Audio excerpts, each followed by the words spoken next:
Welcome to episode 5, and yep, was quite well into this API now, and I think today we're going to have a look at GLSL, the OpenGL shading language.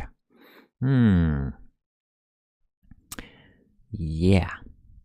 So, how is this comprised? It's comprised 2 parts. And I've done a little quick graphic on the screen. We're only going to deal with 2 parts of it. We've got the geometry side of things, which is a vertex shader, and we're going to have the rasterization side, which is the fragment shader, and that is then passed to the screen. Now the vertex shader itself, for each vertex, or we've got 3 floats, haven't we? Our vertexes, yeah. We've done this sensibly. So for each vertex or dot on the screen, 3 vertexes make a triangle type of thing. And for each X, Y, Z, this is going to run once. And for each one of those, it's going to have an output to a fragment shader. And on that fragment shader, that's going to decide what color all the pixels around each triangle is, covered within each triangle. It decides what color it's going to be. So that can be, thousands of times more. So that might run 100, 1,000 times, and that'll run once. Bear that in mind, because what code we put in here in the vertex shader and what code do we put in the fragment shader, and that's the trick to shader programming, and it's got nothing to do with light, although light is in there. So that's a rough overview. In the shader language itself, we are going to be concerned with doing the maths for where to put each vertex and the color of each pixel within the vertex, or each fragment as it's called. It becomes a pixel once it's been rasterized. Yes, that's the difference between a pixel and a fragment, roughly. Anyway, back to the maths. We are going to use a model view projection system, and this relies on 3 matrices that we are going to create within our code. That all comes under maths. The matrices we already have started up, and that comes under maths here. So here we are. We have our matrix 4D. We have our vector 3D, so we've got all the matrices and vectors that we're probably going to need.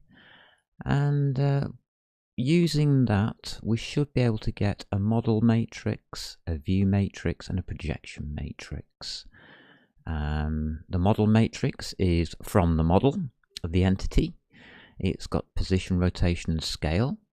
And if you do have a look at our entity, we have position, rotation, and scale. Isn't that strange?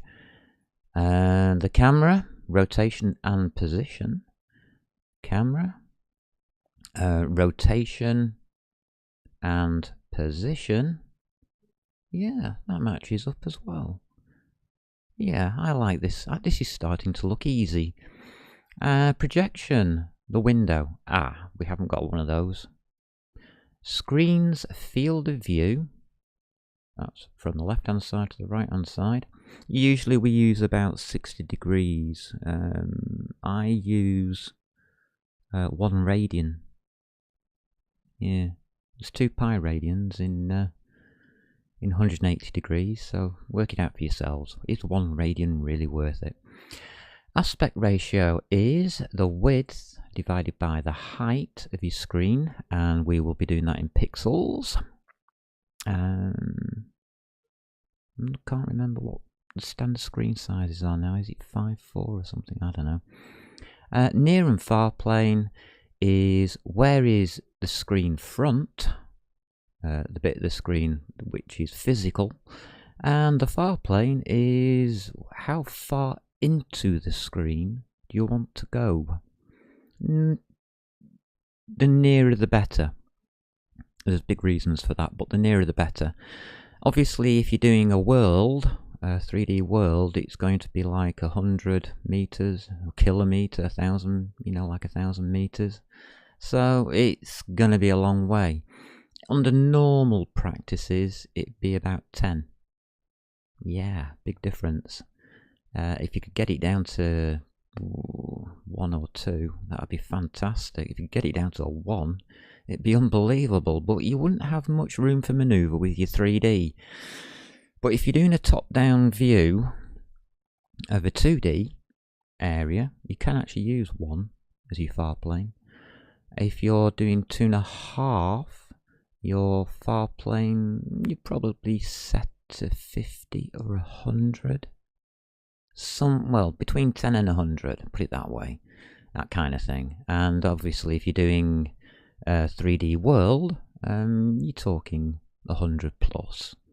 So those are the kind of things. But you've got to remember that the further that goes out, the more difficult it is to manage. There's a technical term for it called Z-fighting, which is your distance. If you remember, we got X going across, Y goes up and down, and Z is into and out of your screen.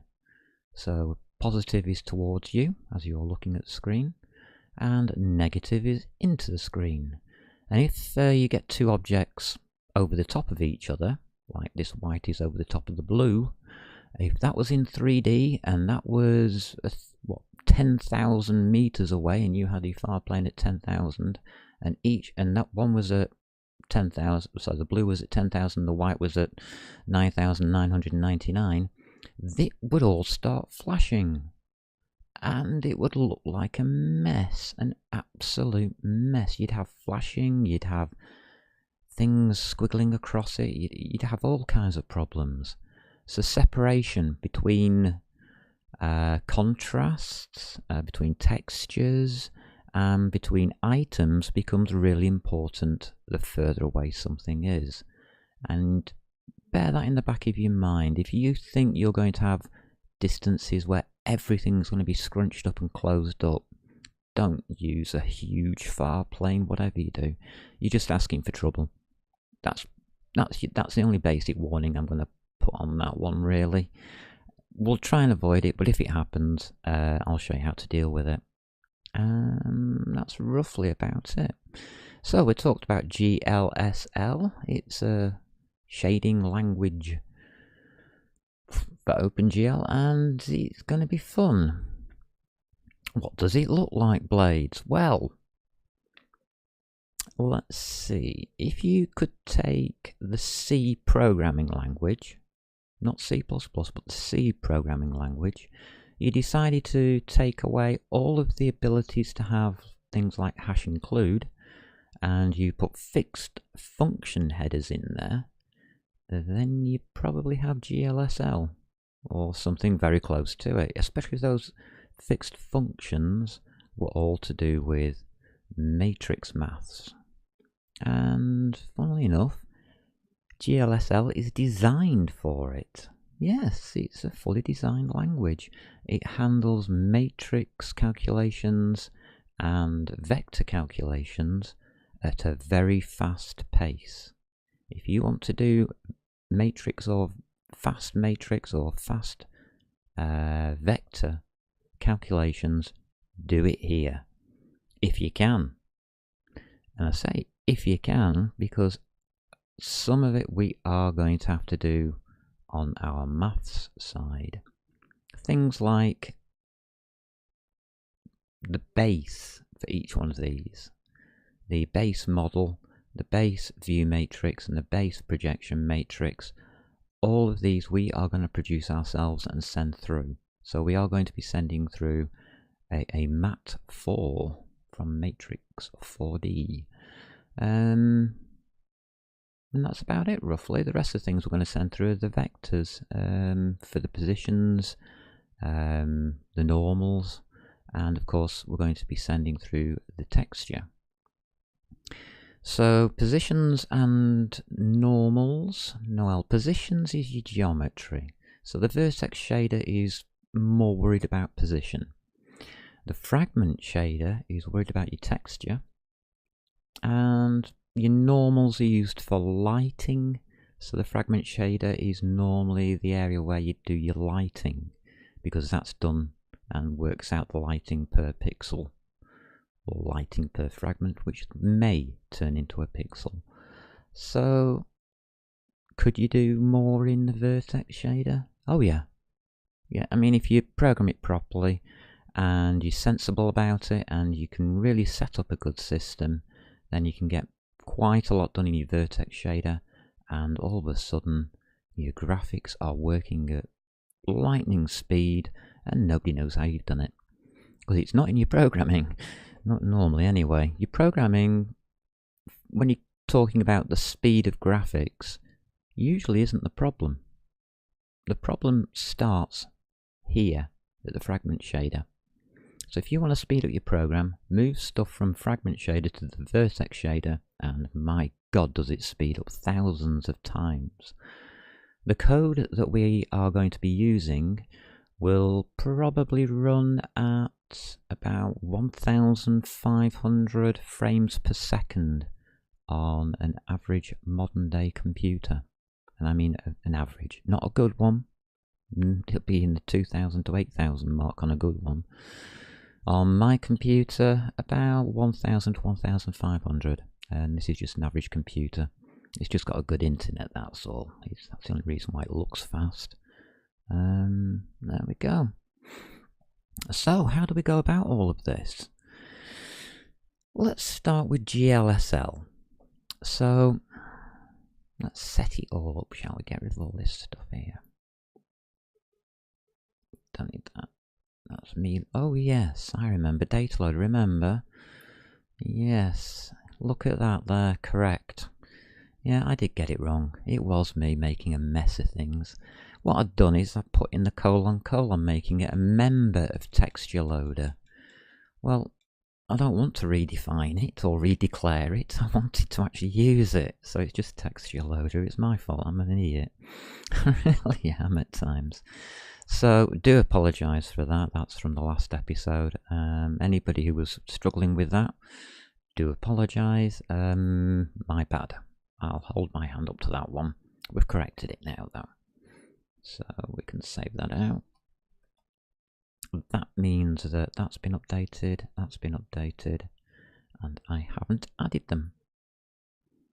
So texture loader, terrain CPP, I added a bit to that. Data loader, yeah, I modified. Yeah, modified. So add those two. Add that lot. And that becomes data loader final. Let's actually finish that one. There we go. And if you can pick up my keying or my mouse clicks, I do apologise. I've just got myself a new microphone and I'm not quite sure on what it's going to do yet. So let me just pop this onto my server. Make sure everything's working. Yeah, because I upgraded my server as well yesterday. Oh, too much happening, Right, let's get rid of that now. That's all done. Excellent. Okay, we're in API. Here we are, API. Let's have a new folder. Why not? Let's call the folder GLSL. All in capitals. In GLSL, I am going to show you today 2 files. So let's make them. The first file, remember this isn't C or C++, this has got nothing to do with that. So what I'm going to do is I'm going to write a basic, notice I'm putting this in capitals to make sure that I remember that they're not C++ or C. So I'm going to do a basic shader and we're going to do a vertex shader. There we go, VS for Vertex Shader. You can put whatever you want as after the dot. Some people put Vert Shader, or actually put it in full Vertex Shader. You can do what you want really with that bit. There's no, oh, except for this. What's this? The Marketplace has extensions that can help you with. No, thank you. I think there isn't really much that can help us with. New file. Basic shader again. Maybe I've just accidentally hit on a dot standard. And this one's going to be .fs. F for Freddy for Fragment shader. So we're going to do a Vertex shader and a Fragment shader. So a .vs and a .fs. Did I close that? No. So what we're going to write is a Vertex shader first and then the Fragment shader second. There we go. We'll keep it simple as that. I think really that's probably the best way to do it. No pragma wants needed now. We're back into the real world of OpenGL. What OpenGL does have is versions. Lots of versions, from version 1, currently on version 4.5 to 4.8. We might have been up to version 5 by now, by the time I'm talking here and now. No idea, don't care. My computer goes on version 4.5. Anything after version 3 will run. That's modern. Modern day OpenGL starts at version 3. That's the only thing you need to remember, and we are going to use version 3.3 because that's a nice version. It's where OpenGL starts to mature, and they've gotten rid of a lot of the horrible, nasty twists and turns and diddy bugs that were just annoying, to say the least. Version 3 was the base. Version 3.1 is usable and makes for a good version. Version 3.2 we're not going to talk about. No, don't go there. Version 3.3, they went back and did it properly and got it right. So we're going to use version 3.3, which converts to version 330. So 3.3 is 330. If you want to use version 4.5, please go ahead and do so. Just type in 450. You can get the hang of it. If you're want to use version 2, it's not the same. Look it up on wiki, GLSL wiki. Let's just have a quick look at that for you. I'll show you what I mean. So GLSL wiki, there we go. So there should be a table. Here we go. So 3.3 is 330, version 330. But as you can see, before that, look what happens. Your version numbers change. Yeah. So 3.3 is the first time really when the version number starts correlating with the OpenGL version. That's another good reason to use it, and that came out in 11th of March 2010. Oh, 4.6 is out. There you go. You see, I've learnt something new today. Isn't that lovely? So we're going to use version 330. Now, remember that we were talking about positions, texture coordinates and everything like that. We need to pass them in. And the way we're going to do that is we're going to use a layout. A layout is a form, and it's a form that can be used to pass our variables into GLSL. So the code word or function word for it is, this doesn't look like any kind of programming we've ever done before, so don't worry. It's layout. It's a location and equals. Now you can choose any number you want to put in here. from 0 to wherever or however many you need. And then it's in.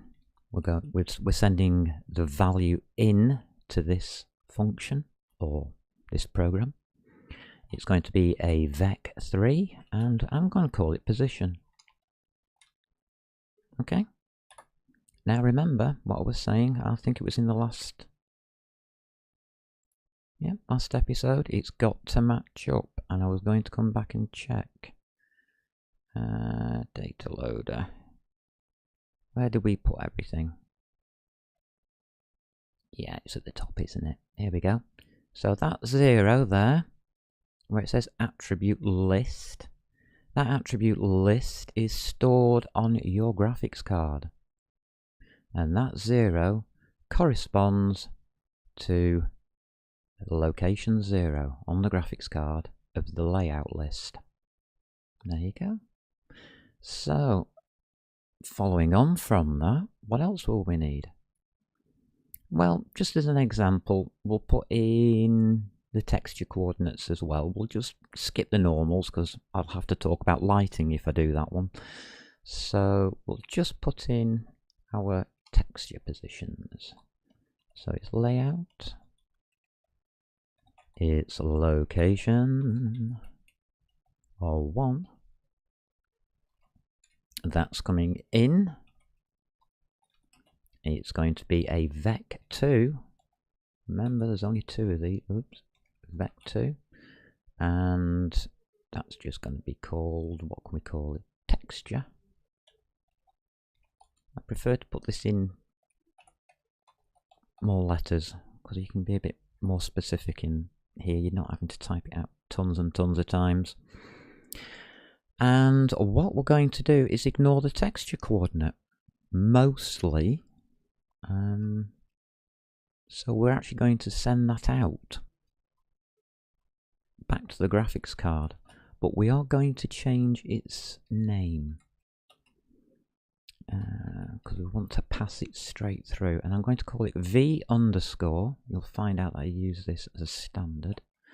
I'm going to put a capital, and then it's just text coord. You can use the same name. You can put v underscore texture coord if you really want to, but that can be confusing. I like to do it that way. And now we're going to the C programming standard. Yeah, that was a GLSL programming standard. Now we're into the C programming standard. So it's void main. Yeah, looking familiar already. And the brackets. Now, GL position is in 330 a special variable. I don't know if you can use it. It's a capital P position. I don't know if you can use it on version 4.5 or 4.6. If you can, you can't. Actually, I don't think it uses layout. It might just be in vec3 position on 4.5 and 4.6. I think the layout and the location part may be dropped and it just goes in order and automatically just assigns them in. Oh, it doesn't automatically assign them. There's a function callback. You look them up. So yeah, you can do it that way. I can't remember off the top of my head how it works, but it's different. So look up your version number and how the GLSL sends in data and returns out data. You may need some extra C++ programming to determine that kind of thing. It's up in the air on what they do in each version. Sometimes it really is, because it's an agreement between the manufacturers and the people who do OpenGL, and it's like a board committee. So it's position. I'm not going to get around to spelling this soon. And that is a vec4. Now, a vec4 has 4 numbers, and we've only got 3. We've only got an x, y, z. So we're going to open brackets, and we're going to put in our position. And then we're just going to add an extra one for x, y, z, w. we use W. Yeah. I'm just going to put a 1 in there. Why do I put a 1 in? Simple. Because that's the one I want it to be. If you put 0 in there, you'll find that when we come to move things and jiggle things around, nothing works. There's a good reason for it. It's all to do with matrix mathematics. I might explain it, but I doubt it. So, Vertex chords. I will tell you what it's about, don't worry. We're going to make that equal because we're just going to pass the variable through, so it's just texture chord. Very simple. There we go. Right, and that's it. Put an extra line in. Always put the extra line in. And on GLSL, that extra line does matter. Because when the graphics card compiles this, yes, we are going to have to compile this, it does need that extra line, funnily enough, to put the end of a file marker in. Yeah, it's a bit of a weird way to work, but it does work, and I'm about to cough.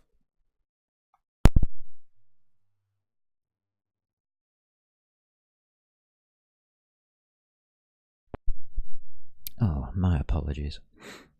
I didn't want to do that into a microphone. Yeah, that's our basic function. And for our basic shader, fragment shader, we have one item coming in,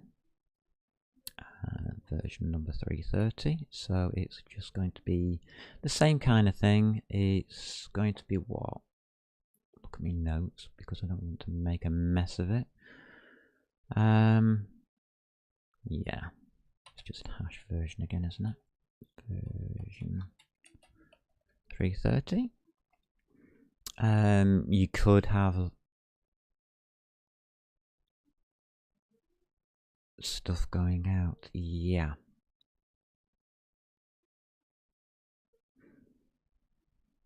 This is awkward because I'm used to using different ways of doing this, but so we have a vec2 and it must match. Has to match. Whatever you type in there has to match whatever you type in here. Otherwise, it'll mess everything up. It just won't work. Semicolons at the end of everything. Again, simple standard, C standard, semicolons. I'm going to skip everything else that I'm thinking of putting in here. Normally, on the basic one, I would put a layout. Actually, I'm going to use it. I'm going to use it because this shows you the difference between a fragment shader and a vertex shader. What we're looking for on a fragment shader is an out. And we're going to call it vec for color. I'm going to spell it the American way. Why not? Rather than the British. I do that. I automatically do that in here. Don't know why. And just want to take you back to something called a texture loader. And we wrote all of this rubbish here. And if you go back to the texture loader video, I said we use GLTex image 2D. And that I'd explain it when we came to GLSL. Well, this is where it goes. GLTexture 2D is a sampler. And if you go to GLSL and look up samplers, there are many kinds. And graphics cards do have a few different kinds of samplers on them. And what we're going to use is a uniform one. And this one is just going to be called simply Sampler 2D. It's the simplest one that they do. They do a 3D one, obviously. No, it's not space, it's just 2D. And I'm going to call that U_texture.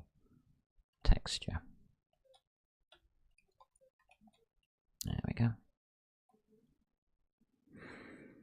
So V stands for came from the Vertex shader, and U stands for uniform.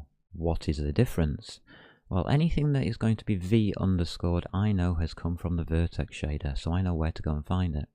If I was using, say, a geometry shader, I would put G underscore, and then whatever was passed in from there. Okay, it's a convenience, but it also tells you which shader has passed it in. So you look at in from the Vertex shader, and you don't have to do that. That is not in the code. You can call it what the devil you like. From my point of view, for me, I would say that that's probably the easiest way for me to handle things, because in my mind it's easier for me to track the variables. And as you can see in the next episode, when we go into actually making these shaders properly for our textures and our entities, you're going to see that it gets a little bit more complex, especially when we add the light. So uniform, I'm going to do a void main again. Yes, it's a separate program, absolutely separate. So it follows the C standard rules again. I'm going to have a vec for texture color, and that is going to equal the texture from U underscore texture and V text coord. Same kind of functions. And that is actually a texture, is actually a function from GLSL. Just 1 second.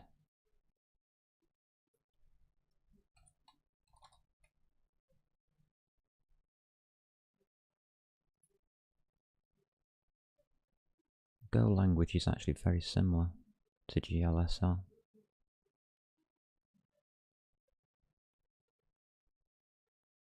Guides, no. No, you're not helping me, computer.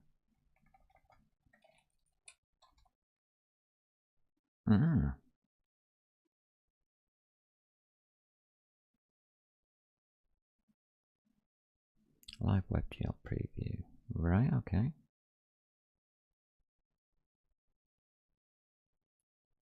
What?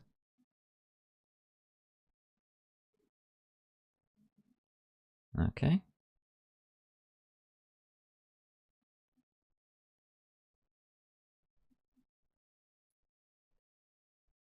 Here we go.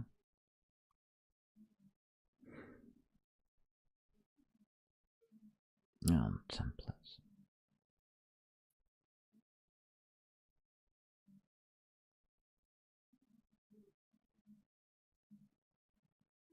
Inline errors.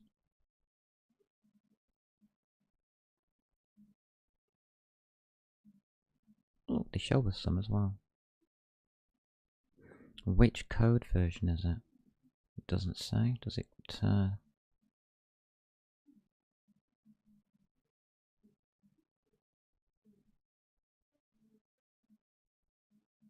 That might be worth a try.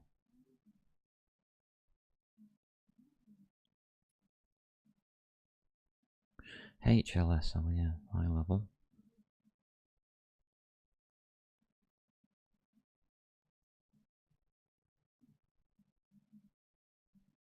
This is looking better. Oh yeah, this is looking a lot better. You see on this, you probably can't see it, but it's very, very small writing on here. They use a struct outside. They use different functions. That shows a good bit of functioning, actually. That's a good way of writing GLSL. It looks more like C, I must admit.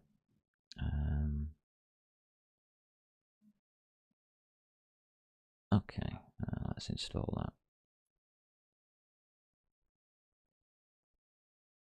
The reason I'm doing this is to show, well, to try and show you something. There we go. Yeah, texture comes up in yellow. I don't know if you can see that. Void main. Main comes up in yellow. It's a keyword. It's a keyword for the main function, obviously, just as it is in C and it is in C++. Vec4, it's all the same kind of colouring as you're used to, and the hash version 330 comes up in the hash define colours for Visual Studio and Visual Studio Code, I think. I'll just check that for you. We haven't used hash defines.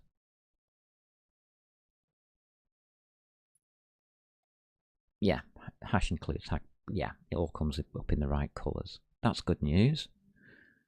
Excellent. And as you can see, that comes up in yellow as well. Should be in blue. Never mind. So that's a function. So it comes up in a different colour. That's the basics of what I'm trying to say.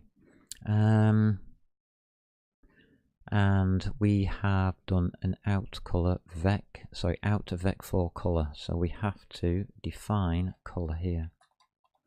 Color equals, and it's just text color for now. It's just a simple way of explaining to you how the language works without getting too complicated. There we go. That's how the language works.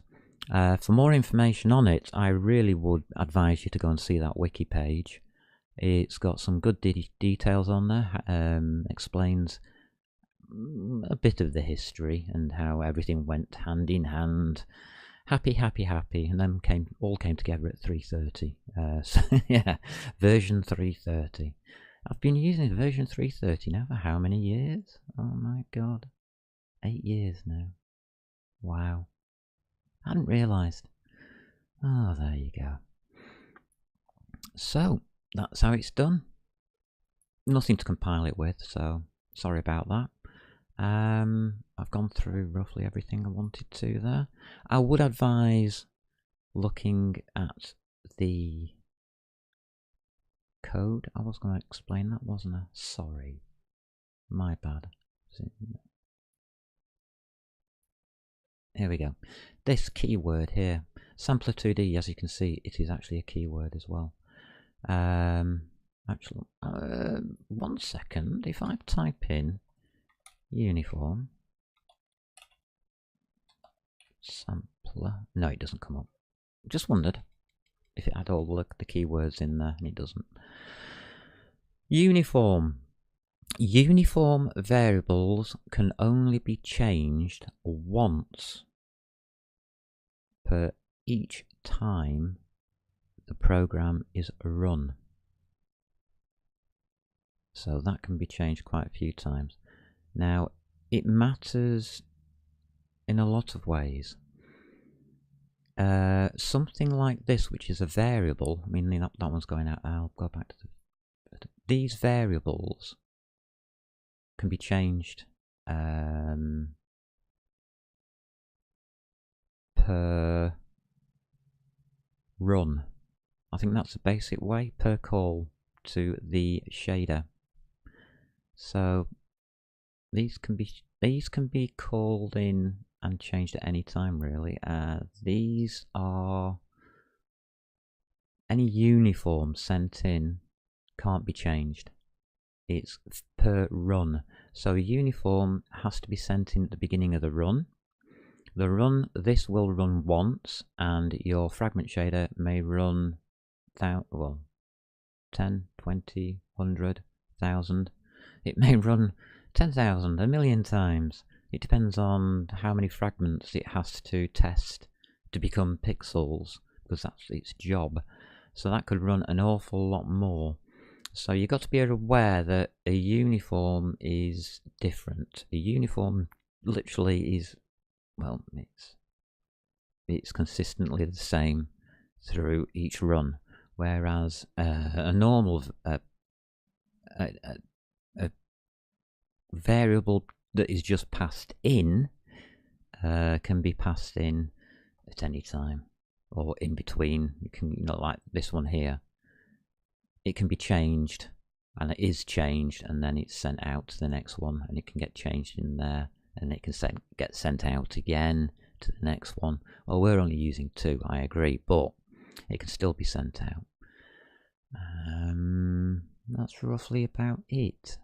So there's 2 types of variables. There's the ones you pass in, which is our data mainly, and there are the uniforms, which can be passed in once per run. We set those up at the beginning. We will be setting them up at the beginning. There we go. I think that's roughly about all. I've covered that 0, that 1. Nothing else to cover at this point. I've covered sampler 2D and where that came from. So that's done. Save. I don't really want to do anything more in this one. What are we up to? 41. Okay. So I'll let you get off. Go grab yourselves a brew. If you've got the next video available, we will be doing our first shader in full. Wow. That's all changed. There's nothing to put in the dot profile. It's nothing to do with our program. It's to do with the shader language. So I can just put in basic shader complete. If you're wondering what this is, it's called Git, G-I-T, basic shader complete. And what it does, it's registering each version of things. It's a version control system, isn't it? That's what it is. It just takes the version, so I'm just going to tick it. So now there's a new version of it with this added, with these files added. I'll save them out to my server. There we go. It's so that I can go backwards. Yep, I can go backwards in time. If I mess everything up, I can go back and re-record. Yeah, and I do mess things up. So, you lot take care, and I'll catch you in the next video. Have fun.